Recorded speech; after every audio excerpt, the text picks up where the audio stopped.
top half possible. So the fact that I'm in front of you guys today, Tom can attest to that.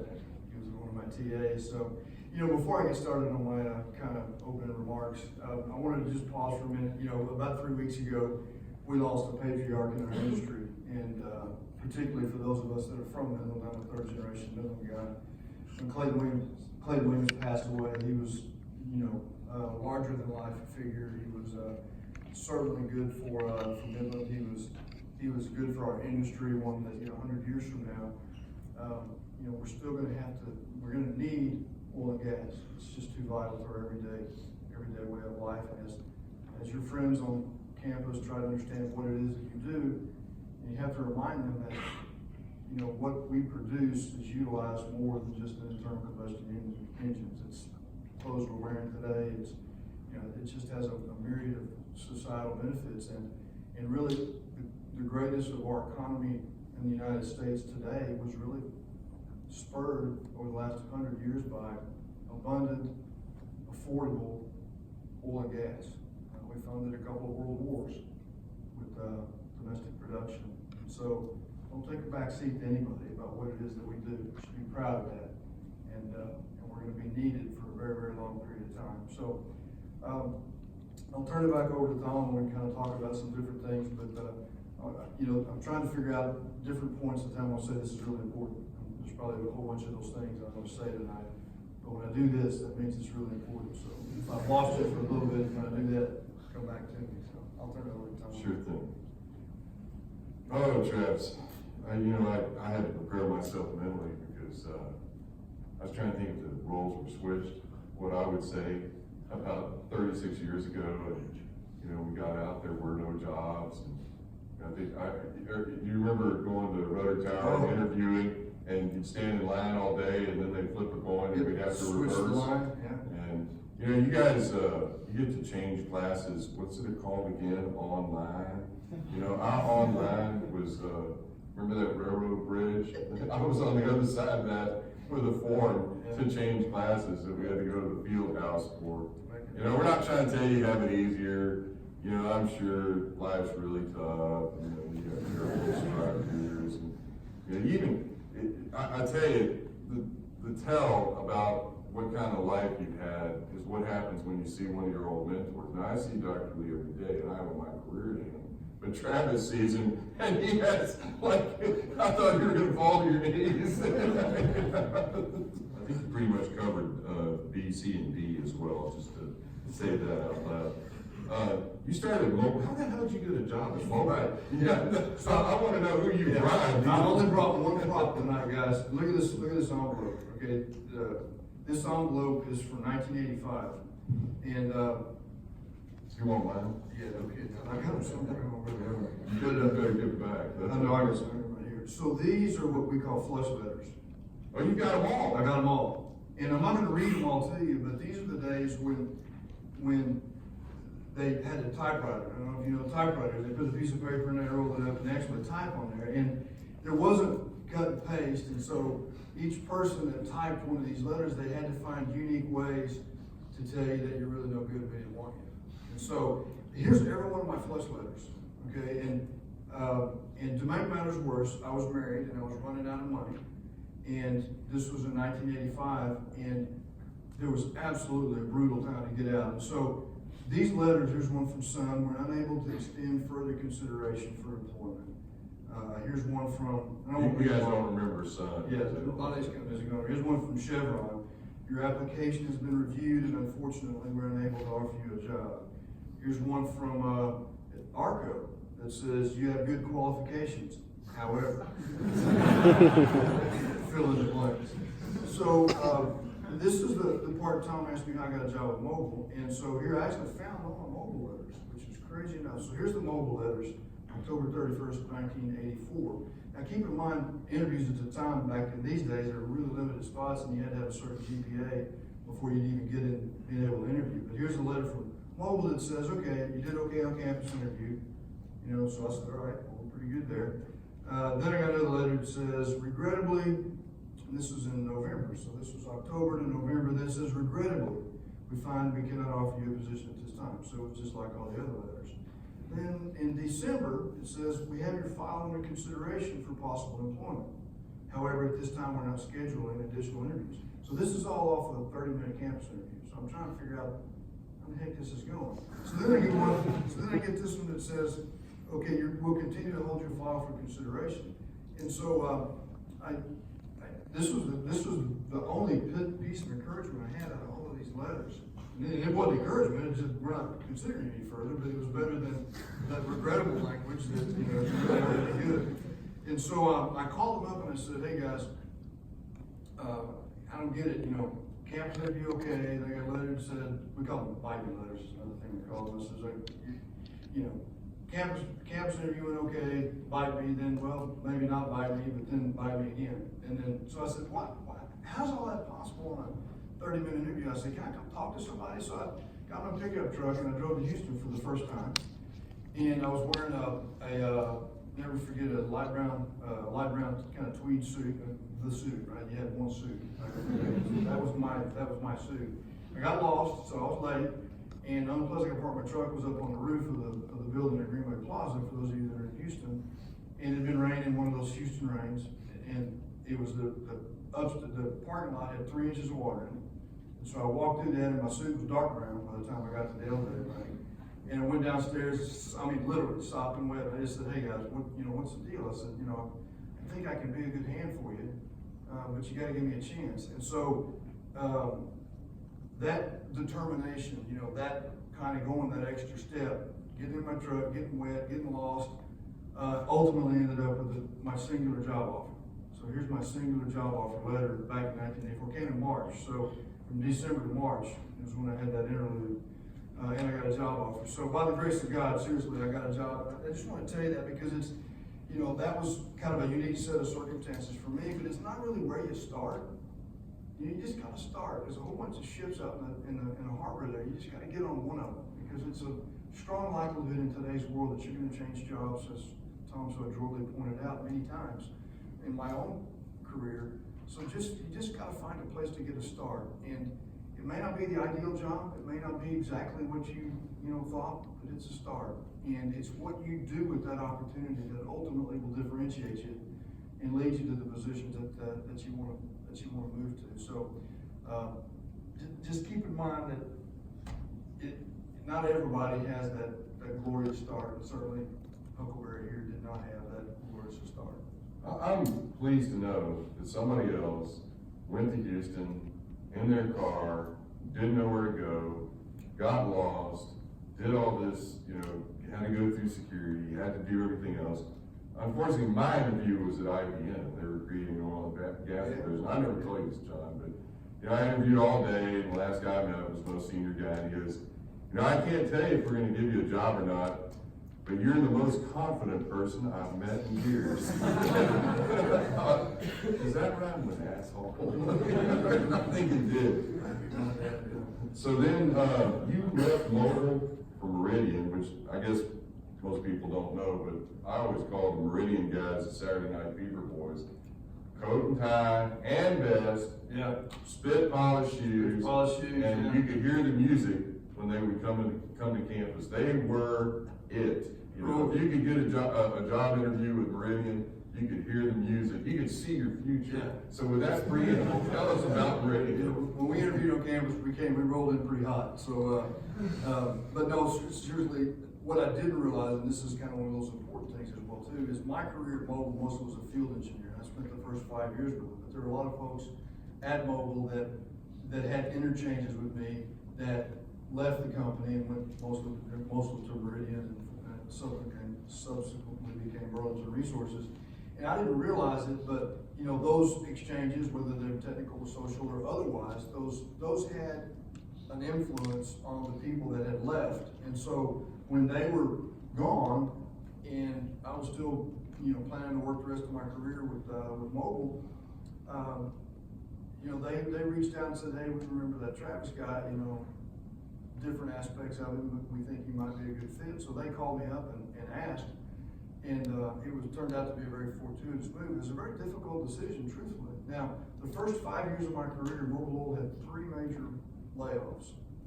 3 major layoffs in the first 5 You years. need to tell them how they did it too. Yeah, If you were gonna get laid off, they told you not to come to work. Yeah. And then there was the pink letter and Yep. the yellow letter. And the one that was the last one that I went through was, came back from lunch and they said, just go to your office and close the door.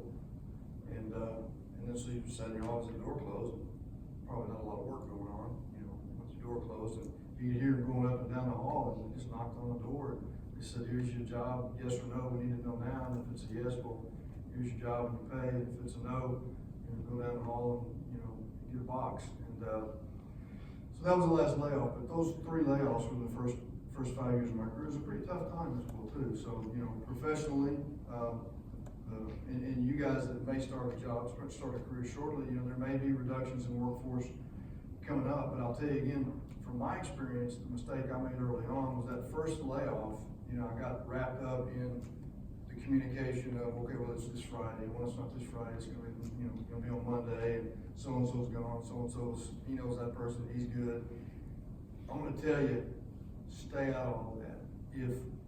If reduction in force occurs, whatever company you're in, don't pay any attention to it, stay focused to task on hand. If you find people that come in your office and wanna engage in you otherwise, just, you know, don't make time for them. That was because then the second and third layoffs that we went through, I didn't pay any attention to it. I just did what I had to do. So that was one of the early learnings I had about reduction in force, which unfortunately in our industry has been our mode.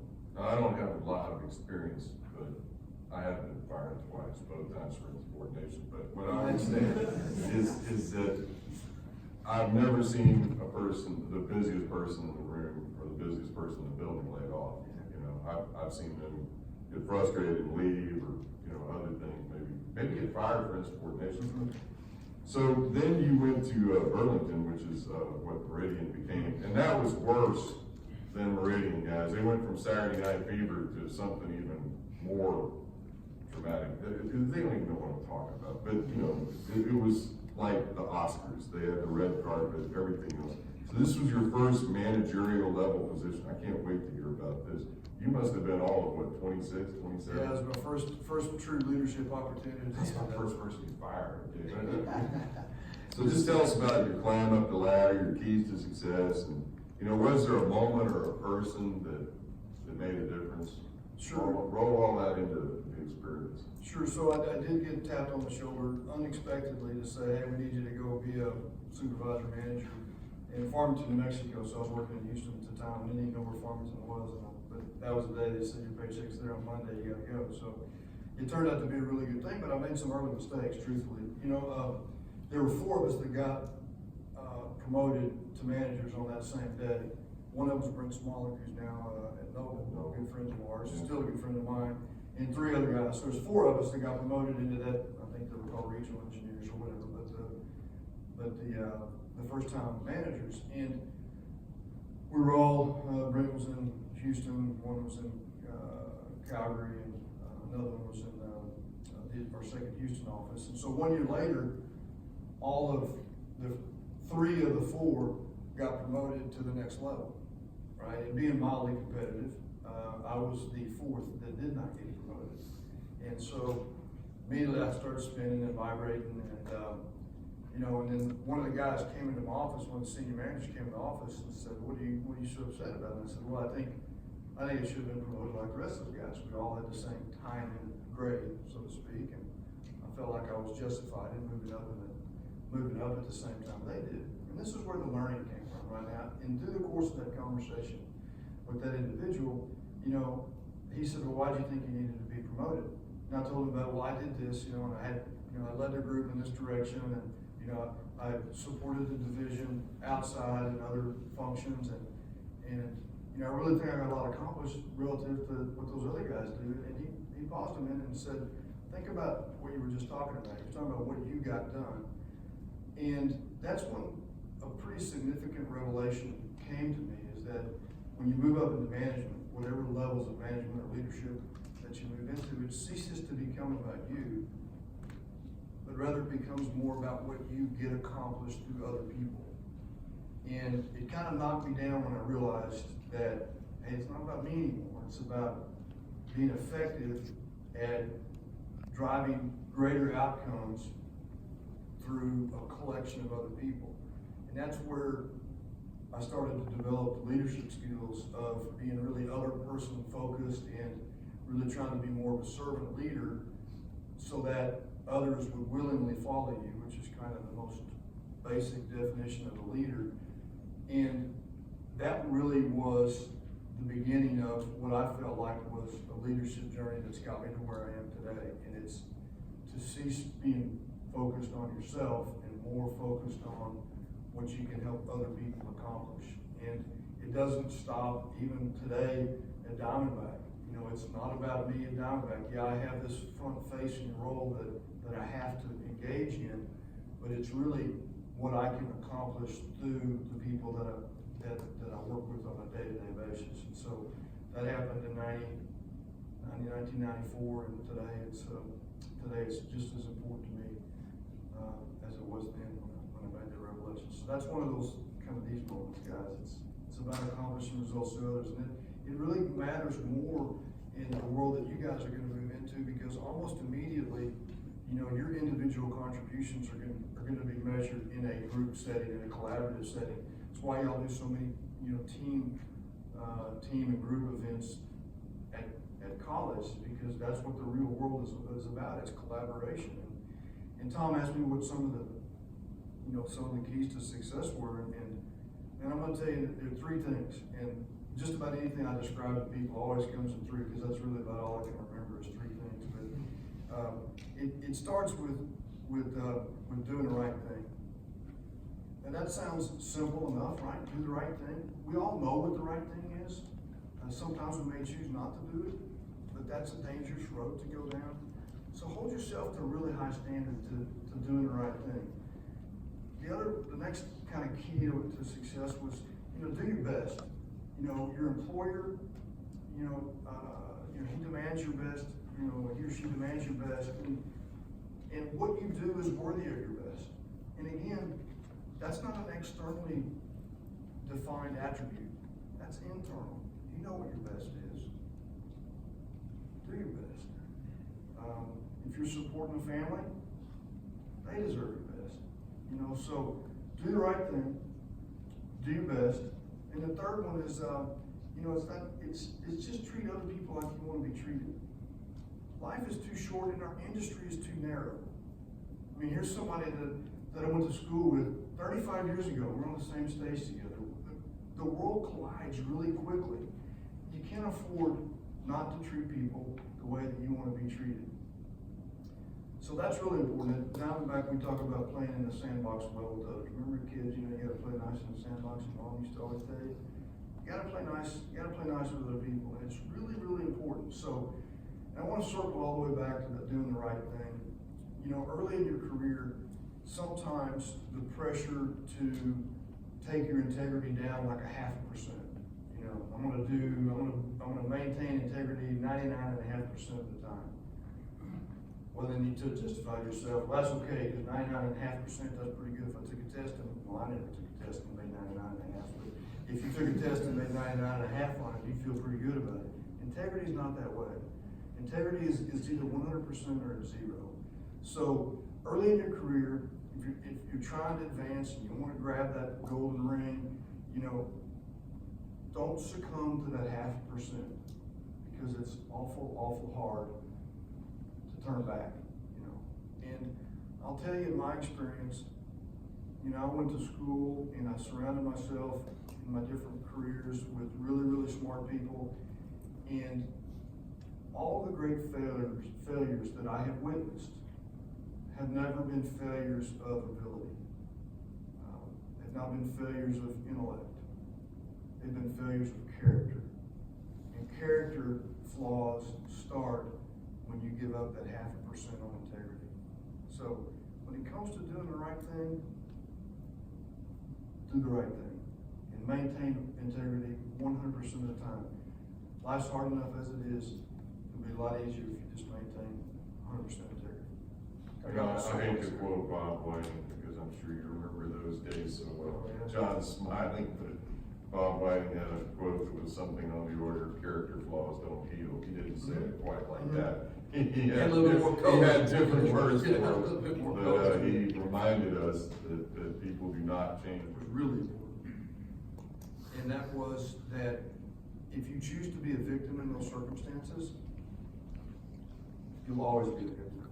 And I've described it in times past about, picking the victim flag up. I've been victimized, and the problem is that damn thing is so hard to turn loose of. Even when you try to sling it down, you can't turn loose of that victim flag. So if you allow that mentality of I've been victimized to work into your psyche, boy, it'll keep coming back time and time again.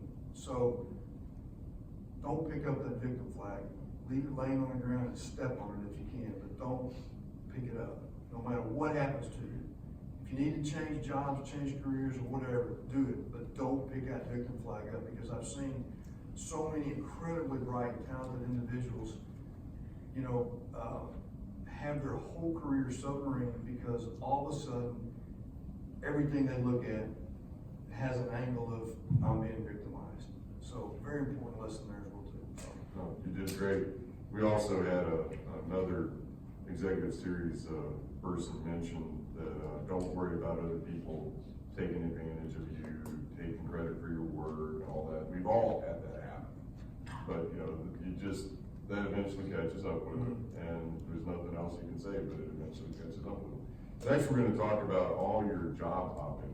And I can't wait to hear about this because you've got a real litany of companies there. I guess you went to Conoco after Burlington. Right, I reached some of my friends that we've worked with, mostly at Burlington, right? And put them together in a kind of a small executive team. And we started this company called Diamondback Energy. And what was kind of unique about that is that the private equity guys said, okay, we've invested all we're going to invest in the company. So I said, okay, well, we'll go to the banks and we'll borrow money to fund our drilling program, until we can kind of figure out what the next thing was. Well, then the banks said, well, you borrowed all the money you can. I know that's a crazy concept, but they said, no, you're not going to borrow any more money. You've got all the cash flow consumed. So I said, well, the only other thing we can do is take the company public. And that's not a casual conversation to have about taking the company public. There's a whole lot of regulations that you have to go through. But anyway, we did the paperwork, and by this time we were still building Diamondback, and we went through the paperwork with the SEC, and we were ready to launch the company in June of 2012 in the IPO process. Well, there's this company that IPO'd about 6 weeks ahead of us, kind of this tech company. You guys probably have heard of it. It's called Facebook. And that was a disaster from a public offering perspective. And there were lawsuits galore around that IPO process. So what that essentially did was it shut the IPO market down. Now that was going to be our source of funding to grow the company. And that was done with. Remember, I was already fully drawn out of the bank. Couldn't borrow any more money from the bank. And so the private equity guys said, okay, you guys have been doing this for about a year, let's just sell the company. Which was a devastating blow for me. It was because all my friends that I talked to about coming on board, they had left really good jobs, trusting me, putting a loyalty in me to turn this thing around. And here we are going to sell the company, but we weren't owners of the company. The private equity guys were. So we went through a week in Houston and a week in Midland, and we marketed the company to 8 different companies, oil and gas companies, to sell ourselves to them. And that magical day comes around where we were going to open the envelope, literally open the envelope, electronic of course, but find out where our bids were, and we went 0 for 8. So I'm not talking about stink bids. I'm talking about 8 companies that we spent 4 hours apiece with talking to, submitted a bid. 0. Submitted a bid. So not only was that personally one of the most devastating days of my career, but what it did do is I had a little pity party, but it set my jaw to say, okay, well we're gonna make this thing work. And I had to go back to the private equity guys, and I borrowed $30 million, which helped fund our program through July, August, and September. And then we were able to launch the IPO after Labor Day, and we got about $500 million of public funds, of which we paid back about $300 million. We paid the bank loan back, and then we had about $200 million to keep drilling. So that was the very beginning of Diamondback Energy. So we went from, in about a 7-year period, a market cap of about $500 million. After 7 years, we had reached an enterprise value of over $20 billion. So it was a really successful IPO process to go through. But you can see some attributes along the way about, refusing to quit and surrounding yourself with really bright people, and that was really a very crucial time for our existence. And when you go back, and today you can still see inside Diamondback, even though we started with 5 employees, we got over 800 now. You'll still find some of those attributes of those early days, those survival days, and they were very, very important for us. And as long as I'm there, they're going to continue to be very important for us in the future. Long-winded story, Tom, but that's most. No, you covered the whole page. That's the rest of the story. That's the rest of the story. So what's it like to be a CEO? The CEO means you're a public company in most instances, and I'll tell you, the only reason that you ever go public is access to capital. So you have a currency called the share price that you can sell to the public when you need to raise money to buy something or whatever. That's the only reason. There's about 10,000 reasons that you don't want to be the CEO of a public company. And, it's a 90-day scorecard. You have earnings that come out every 90 days. And while you like to think you can run a company with a 5-year vision, you have to do so with knowledge that you got a 90-day scorecard that's coming up. So, look, being a CEO has its benefits, but I think one of the bigger challenges of moving to the top of any organization, public or private, is maintaining your authenticity. Because there's a lot of accolades, certainly with Diamondback, and there's also a lot of compensation that comes along with it as well too. But you've got to maintain your authenticity.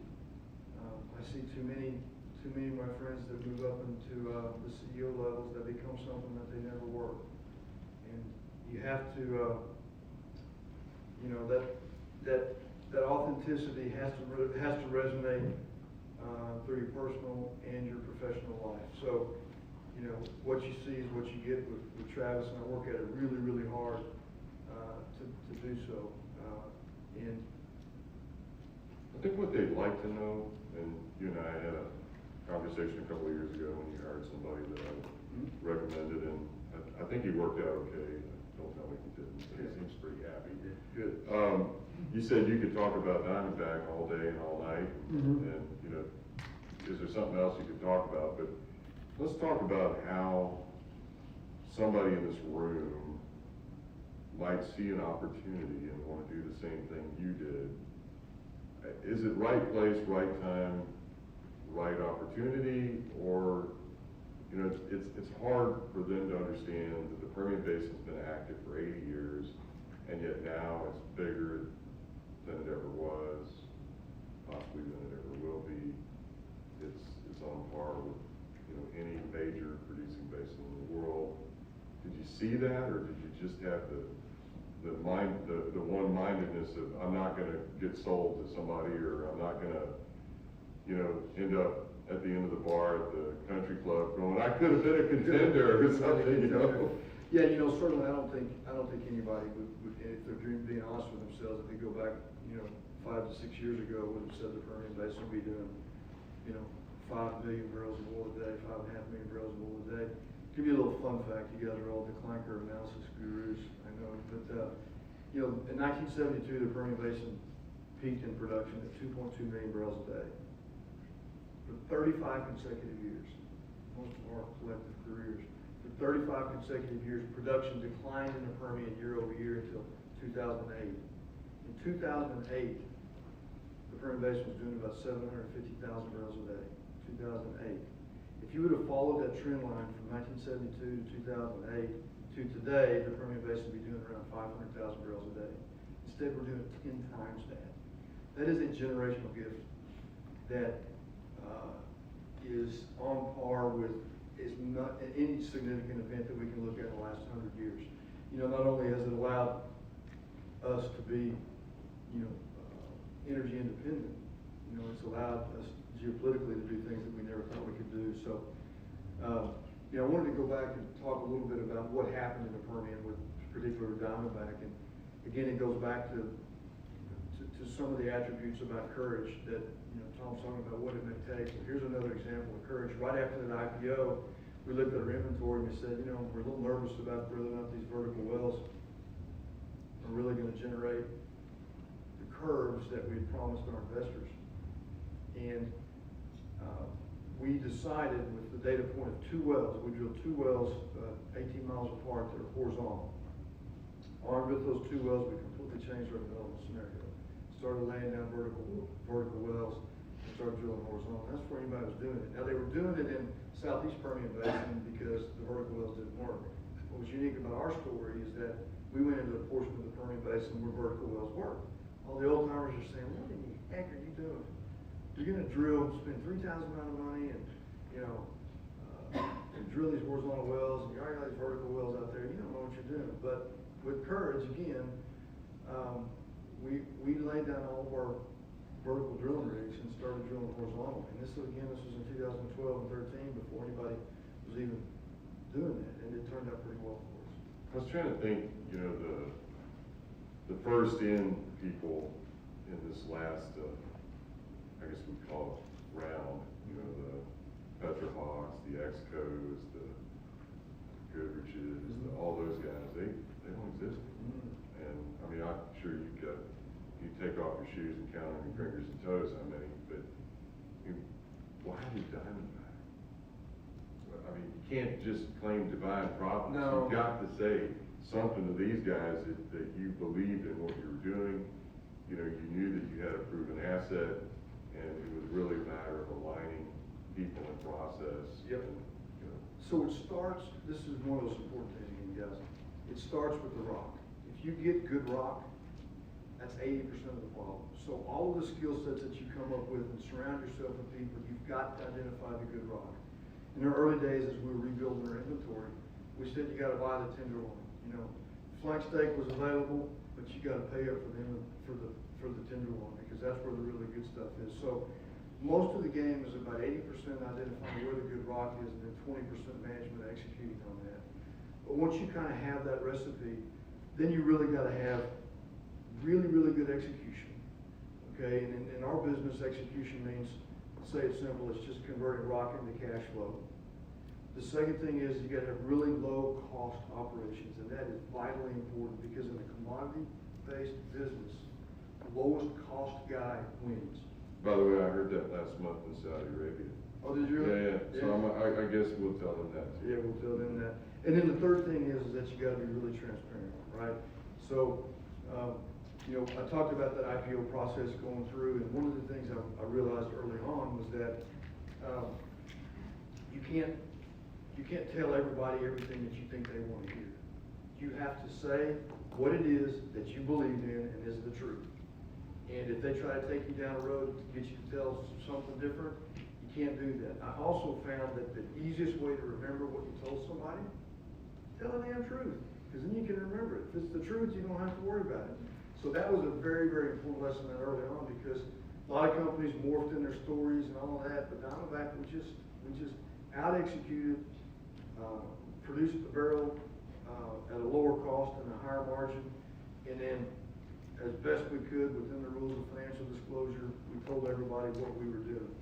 And that built an incredible amount of goodwill in the marketplace and credibility. If you do what you say you're going to do over and over, you build credibility. And that actually separated Diamondback early on. And then, Pioneer and others started drilling a lot of horizontal wells, and kind of the whole industry took off after that. But I'm proud in a very small way that Diamondback kind of got some of this stuff started. I want you to think about something, and I know this is probably not the life lesson you wanted to give these guys, and it's on the page here, but it's not quite in the words that I'm gonna use.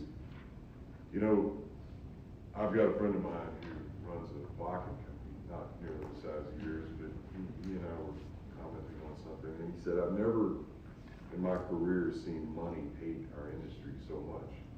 Can you expound on that? And you know, what's on the page here is what's the future look like? Why are we in this predicament and everything else? But give your unique knowledge of why we're in the situation we're in. My personal feeling is that we did too good a job on delivering certain aspects, but you know, that's an academic perspective. The business perspective is maybe people didn't deliver what they said they were gonna do, and that put us in here. But either way, we have an overproduction scenario and an under monetized scenario. And you know, I'm giving you all these hints, hopefully you can take them, but you know, when that Sheets versus Shale article came out in The Economist, I kind of blew it off and said, but you know, who would have known they would have cut the, you know, they would have taken a hit on price. Well, I personally believe we're setting ourselves up for another boom cycle like we've ever seen in our industry before, because I smell it too. yeah, we're categorically underinvesting in our industry right now. We need trillions of dollars, and that's where you guys come in. We need trillions of dollars invested in our industry over the next 3 decades, just to keep up with even the most severe economic forecast of future demand. And even the most cynical estimate of what oil and gas will be, you know, these guys need to understand that 25 years from now, 30 years from now, even if oil has plateaued, plateau does not mean that it's less important than it is today, and gas will still be increasing. Yeah, we're going to be producing hydrocarbons for the next 5 to 10 decades. Seriously, I mean, now we're always going to grow, you know, as significantly as we've done over the last 10 years. Certainly not, but you know, the reason that the market was more effective at growing volumes, as it turned out, but then that backdrop, along with this fundamental shift in the philosophy that we don't need internal combustion engines anymore, and we don't need energy to be invested in, because we got all the oil we need. That's been a fundamental shift that has really, in the last 2 years, been something so dramatic that I spend now about 1/3 of my time talking to investors about why they should invest in Diamondback, because of our ESG component, the things that they care about, mostly environmental, truthfully. But that has been a major shift in our industry, and I think it's important. I think we have an environmental and social responsibility to produce the barrels in a way that's satisfactory, you know, that meets the needs of all constituents. But the pressure for our sector, our industry, to leave it in the ground or to be, you know, all that really means is that roughly 100 million barrels a day are consumed every day. And if they want 5 million barrels a day out of the Permian going away, or they want 12 million barrels a day out of the United States goes away, all that means is that those barrels are going to be replaced from somewhere else in the equation, from countries like Saudi Arabia, Venezuela, you know, Iran, Iraq, countries that quite honestly don't have the best of U.S. interests at heart. And the other thing is that when you look at how those barrels are produced from the environmental carbon intensity perspective, the barrels that we produce domestically are among the most environmentally responsible barrels that are produced anywhere in the world. We've got the best regulatory oversight system. We've got the best remediation system of any barrel produced in the world. And so controlling barrels in the United States and shipping them to have someone else produce it, that defies that generational gift that I was talking about earlier that we've delivered as an industry, and that you guys are going to be working in the next 50 years. I want to throw you a real softball, just easy, and then hit you with a couple of hammers and we'll close. The softball is you're a pure play company, and you haven't strayed, you haven't bought anybody. We bought a few acres here and there, but you think that's the blessing? Is being a pure play company and not getting ahead of your sales? I don't know if it's a blessing, but it's a recognition that you need to do what you're good at. And Diamondback was good at Permian production. That's what we were really good at. And I've seen too many times when companies feel the need to grow or do something where they go out and they move into another basin where they have any technical expertise. But that was, I think that was really part of a very fundamental strategic decision we made, is just do what you're good at. If you do what you're good at, opportunities are gonna come your way. Here comes the hard holes, really. Mm-hmm. What's the best day in your career? Don't say when your kids are born. I keep thinking about that. It was the best day of my life, but the dividends, hair loss, and weight gain.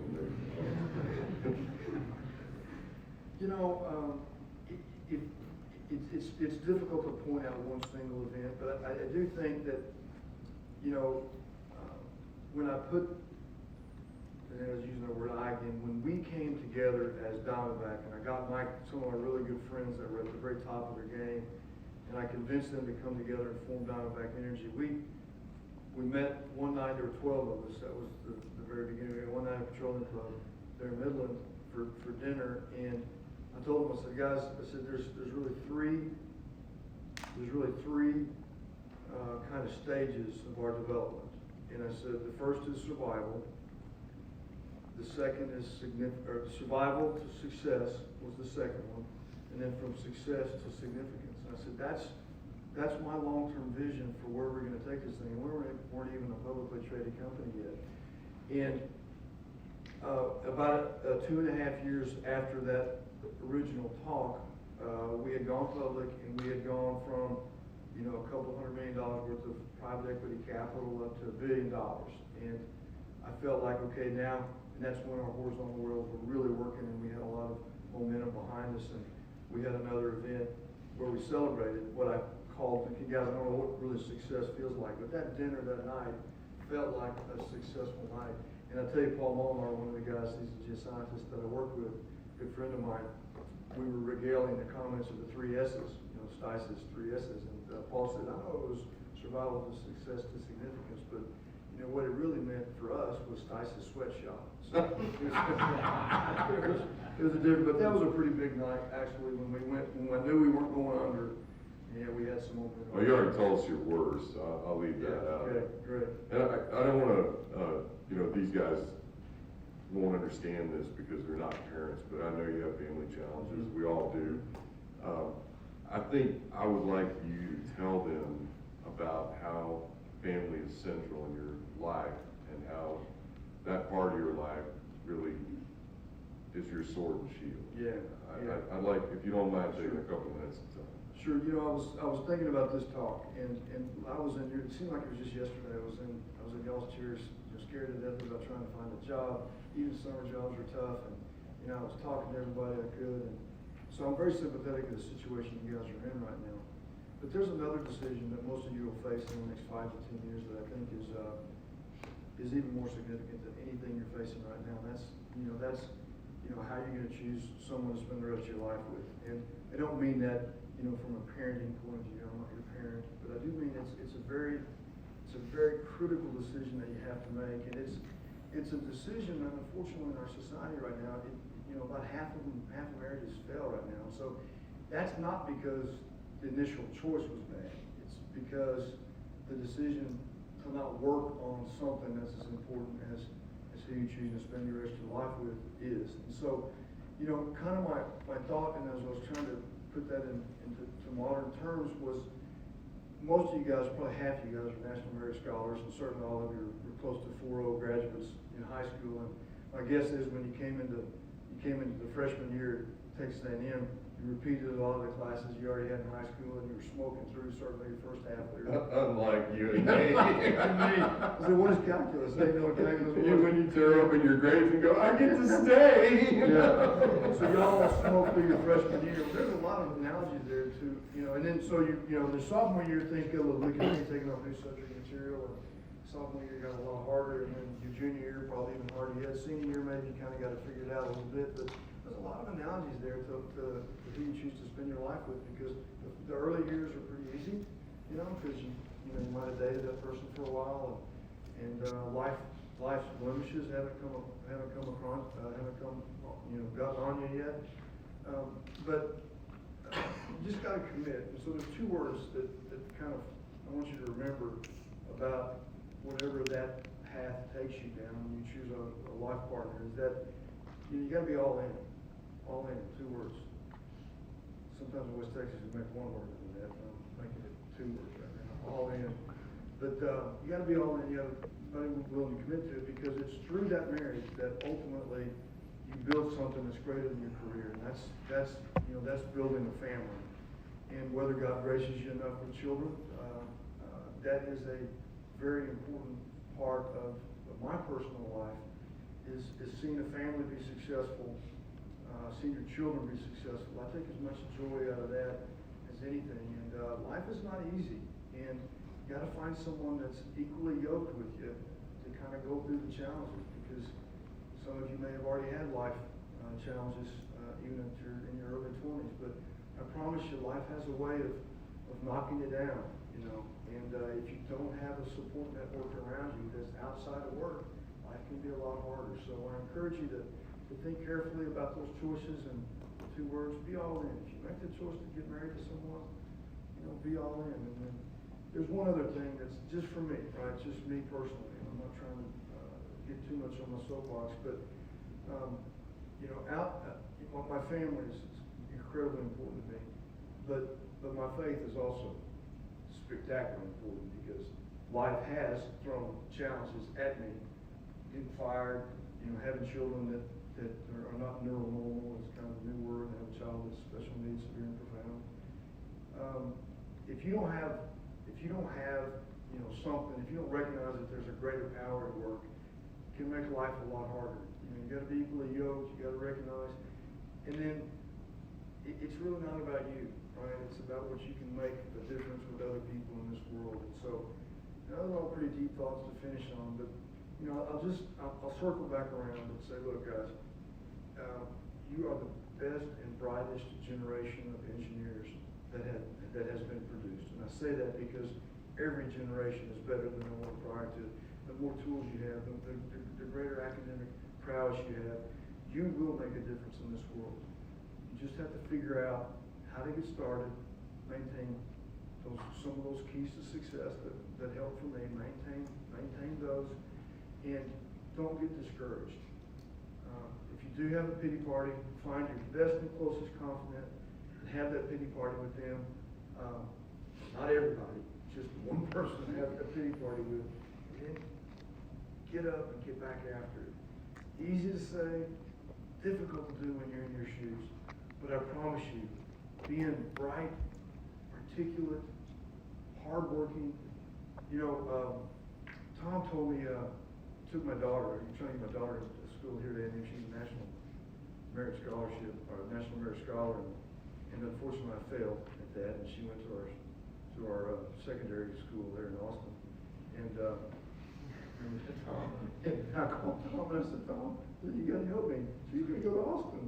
And we went downstairs to Tom's office in the basement, and he said, you know, a degree at Texas A&M, right?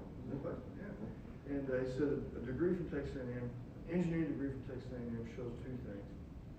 It shows that you know how to think and that you know how to work hard. If you can think and work hard, guys, listen, it's unlimited. You know, we got a great industry. We're the most unique industry of all the engineering disciplines. You want to go build a bridge? Go build a bridge. You can see the bridge, you build it, design it, it's all on CAD, you look at it. Go drill 2 miles down in the ground and 3 miles out that way, and spend $10 million doing it and know that thing's going to produce for the next 50 years. And all of the complexities with it. I think petroleum engineering and that aspect, either geoscience or the engineering aspects of that, has the greatest unknowns of almost any other industry, engineering industry. Embrace that. Be good at it. You guys are really, really smart. You're going to do well at it. But maintain a positive attitude and work really hard, and you're going to get a lot of opportunities coming your way. Well, last thing, I'm going to hypnotize for a second. Sure. You're going to be 22 years old. Travis Stice, it's October 31st, 1984. What are you going to tell yourself? What would you go back and say to you? By the way, I know what I'd go back and say to me, and that is, you know, there might be a few bumps along the way, but in the end, you've got to, it's like you made the comment about integrity, you've got to be who you are. but I might have taken a few other ignorance. I'm just curious. Yeah, how you know, as a 22-year-old, you know, at that stage in my life, I was still convinced it was all about me. It was about what I was going to be able to do, and about what I was going to be able to charge and make a difference in this world. And it took a couple of humbling events, birth of a non-normal child, you know, job changes, to realize that it ain't about me, you know. And I had some hard lessons to get there. But that would probably be that. And probably the other thing I would say is that, you know, A&M football is going to take you really high spots and really low spots for the rest of your life. So get used to it.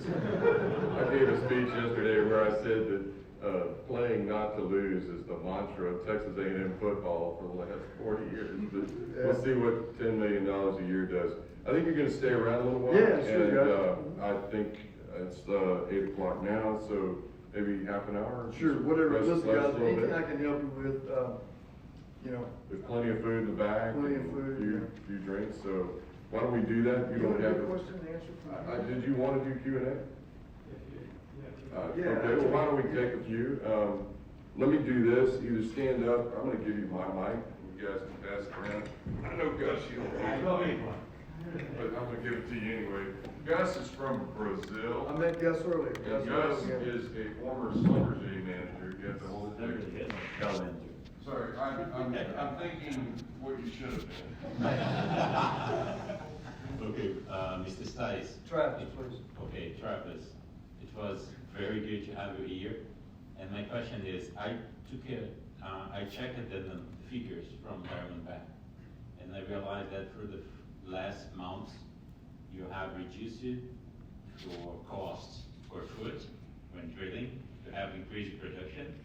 But if you look at the balance with the current oil price, gas price, and the demands from the market to buy share X to increase dividends, the balance is struggling.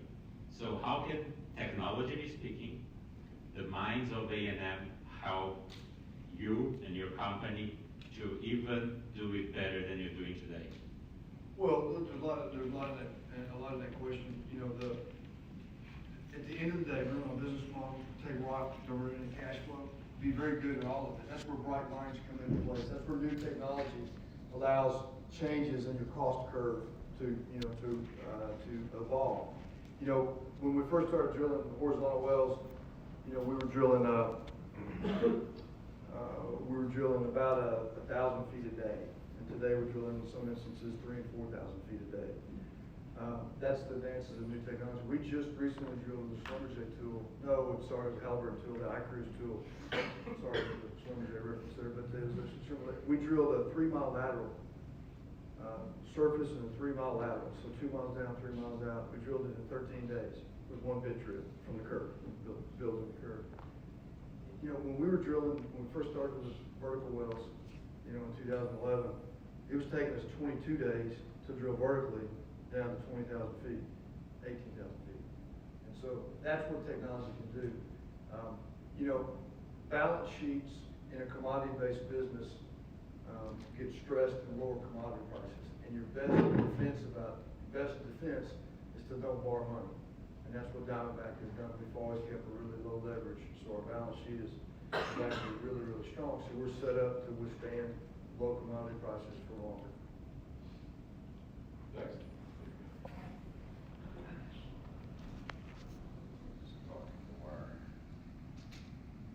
Thank you for coming out, Mr. Stice. My question was, you emphasized more about the culture of a company and working in it. Like me, my question is, when I graduate, I go and work for a company, what do I look for in a culture? Is it the executives who define the culture of a company, or is it the core values that define the culture of the company? What is it that I, as a new working person, should look for as a good fit for me? Yeah, so that's a really good question. I'll tell you, culture starts at the top. That's one of the things I worry about every single day, because every new person that comes into work at Diamondback, we hire about 2 a week, and every person that comes into Diamondback either adds to our culture or subtracts. But as you get bigger and bigger, you know, you move farther and farther away from just the executives that are controlling that culture. So you have to make sure that you demonstrate consistently as an executive, you know, what culture that you want repeated. But you've also got to make sure it works inside the organization. You know, culture is difficult to define, but it's easy to see. You know, like when you first get assigned a group project, and I don't know if you volunteer in different groups or they get assigned to you, but it's pretty early on that you go through that dynamics of knowing, well, is this going to be a good little work team or not? I think in your evaluation process, you're going to see that really early on. You know, you'll be able to see whether it's the HR or the other, you know, other early career professionals that you interact with. You know, when we come on campus, your companies come on campus, that's a good way for you to gauge culture as well too. So, great question, but I'll also tell you, you know, in today's world, you know, when I'm saying just find a job and get started, you know, I wouldn't say cut it. If you get a job offer, don't cut it because you know you got a bad culture. Stay with it, see if you can change it, and then look for another job if the culture's not something that you want to stay a part of. But it is, to me, it's vitally important, and it's what, at least for Diamondback, separates, I think, us from all other companies. And our retention rate truthfully shows that as well. Anyone else? All right. Of course, Obi. In English this time, okay? Thank you so much. For me, I have problem with decisions, and you seem to be kind of person that take a lot of decisions every day and how you change jobs. And so I need you to like give me that advice on how to know what is a good decision, because I feel every single decision has a ripple effect. Yeah. And I just need to know how to stick my. Yeah, You just talk to me, and I tell you what not to do, you'll be a lot happier. You know, that was one of the things, observations as we got larger in my position at the company. I recognize that there's very seldom a binary decision, you know, 1 or 0. It's always tertiary, multiple levels that go along with it. And I recognize that for me personally, that the more complex the decision is, the more collaboration I have to have with my inner circle, so that I don't make individual decisions. Now, there's a few decisions that, as a CEO, that you got to make. Not many, 1 or 2 a year probably, that are individual decisions that you got to get really right. But the more complex the decision is for me personally, the more that I try to get a collaboration of my inner circle around me. And I don't surround myself with yes people. I surround myself with people that will tell each other the way that we see the world. And that actually has helped me a lot. I have worked, my chairman, for example, he's the most unique person in the world, that he can actually take as complex an issue as you could possibly lay out front of him. He can devolve it into real simple solutions. That's not my skill set. So I know that, so I surround myself with people that help me in that decision-making process. Thanks. Tom? Doug? All right, so my question is, where do you see Diamondback in the next 5, 10 years? That was on the list. I'm not stupid enough to ask. Look, I think this is a little bit a little controversial, but I think ultimately that you're going to have a couple of major oil companies left, probably Chevron and Exxon, that can grow production, shale production in the U.S., North America. I think you're only going to have 4 or 5 remaining companies, you know, that are shale players. That's what the market is telling us now, that size and scale matters for all the other reasons, some that I think was Gus was pointing out, you know, that are important. So in any industry that we've looked at, the lowest cost manufacturer of that good, in this case we manufacture barrels, benefits accrue to the lowest cost producer. So that means if everybody's producing a barrel, the lowest cost producer should be the one that produces that barrel. And so for Diamondback, we've maintained from the very beginning that lowest cost structure, and we think that's going to accrue benefits to our shareholders as the basin continues to consolidate with North American shale players. We will probably maintain single basin because we're really good at that. There may be an opportunity somewhere down the line that we have to take on other assets, you know, outside the Permian, but you know, what we know is the Permian, and we're really good at that. I would comment about the time you were starting. I went to a forum in Portugal of all places, and we're at the airport, and this guy from Shell says, you know, you cowboys think you can outsmart us, and this and that and the other, and he said, we're ultimately going to own you all. And I said, that may be true, but we got it started, you know, and the bottom line really is that this was a unique situation where the innovators were the guys that nobody thought they would be. And now, the companies who have extremely deep and long, deep pockets and long memories, they are eyeing this. I agree with your assessment. But the reality is the innovation all came from the small guys. Yep. And frankly, I think it's in your best interest to continue to be who you are, as long as that, and you have to explain to these guys you're publicly traded. So if somebody comes to you tomorrow Gotta take and the call. offers you a premium, you know, that's okay. I'm gonna take this question, but I'll tell you what really bothers me is everybody our age is retiring, and you and I are probably working harder than we ever did in our career. Hey guys, so my question actually goes a lot with your previous answer. With a lot of people depending on you for your leadership at Diamondback, but a lot of detractors on the other side and Wall Street, even oil prices, demanding much better returns from your money. What would you say to detractors that say that the actual shale model itself, with the high investments and very steep decline curves, just doesn't even work compared to other low-cost producers out of the rest of the world? Yeah, so that's a really good question. That's one that I have to fight almost every day. So, it won't work for most. That's why my comment that you're only gonna have a few major companies left that are gonna be able to do that. It won't work for most because the capital intensity is so great and the cycle time is so short and the decline rate is so high that most companies can't drill themselves into the business model that can return the proper amount of cash to the shareholders that own their company.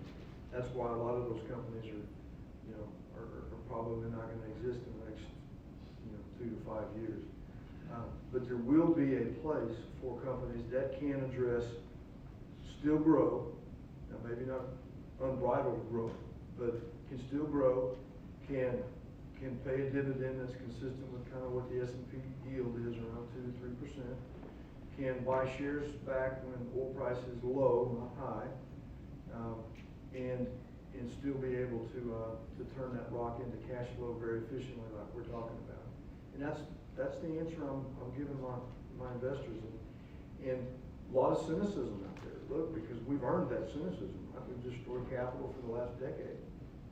But I do believe that ultimately all of the issues that we're dealing with right now, investors are pretty smart.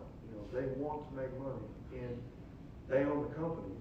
And I think this model in the right hands can generate the kind of returns and satisfy the other interests that they have at the same time. At least that's what Diamondback's going to do. Last question? Last comment? Yeah, I'm gonna keep, okay.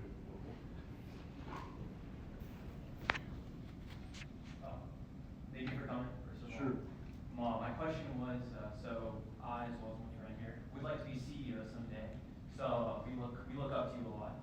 And we saw that, or as you were talking about your story, you mentioned how you only had a bachelor's in petroleum. Now, I look at a lot of CEOs and they all have MBAs, masters of some sorts, and I'm just like, you know what, for me to be CEO, I need a master's. I need to present myself to employers, get that experience, branch off from that, right? So my question was, did you find that your bachelor's was sufficient enough for you to become CEO? Well, you gotta go all the way back from my bachelor's, because I was asking it to be sufficient enough just to get a paycheck.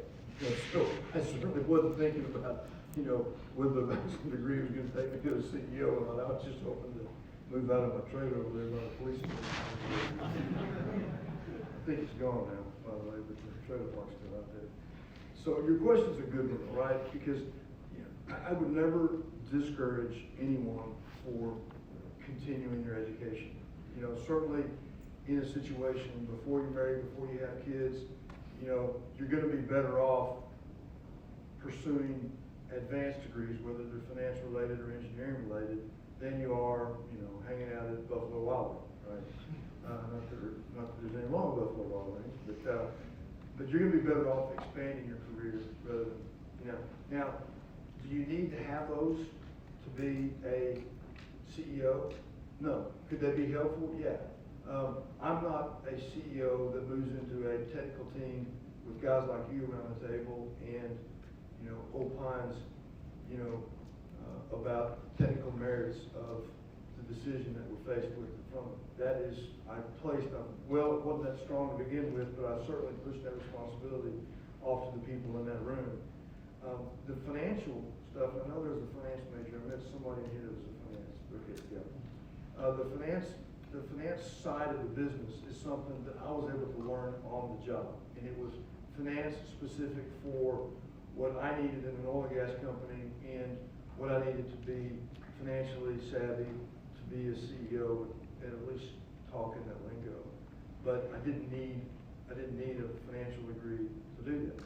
Nothing at all wrong. If anybody wants to pursue education, by all means do so. Certainly early in your career, because it's a lot easier to do it than later in your career. But is it a prerequisite? I'm not the right example to say it's a prerequisite. I was just thinking off the top of my head, Brad, Chuck Malloy, Clay Gaspar, Yep. Tim Leach. Mark Ellis, Tim Leach. All these guys Schiller. are bachelor's degree. And I think the one thing in common, except for Clay and I guess Chuck Malloy, is they didn't have the benefit of Mr. Whiting's economics class. Yeah, they were. Which every time someone said, Mr. Whiting, you can't do that, he goes, damn it, I'll do it until they tell me I can't. Yeah. I'm gonna let Anthony Small have the last word. He got all this organized, so you get to be the closing NC hammer there. Y'all didn't know, but Joe, Anthony's dad, and I work together, Brunson Resources. He was in the other half of the class. He was the reason I called them the Saturday Night Fever Boys.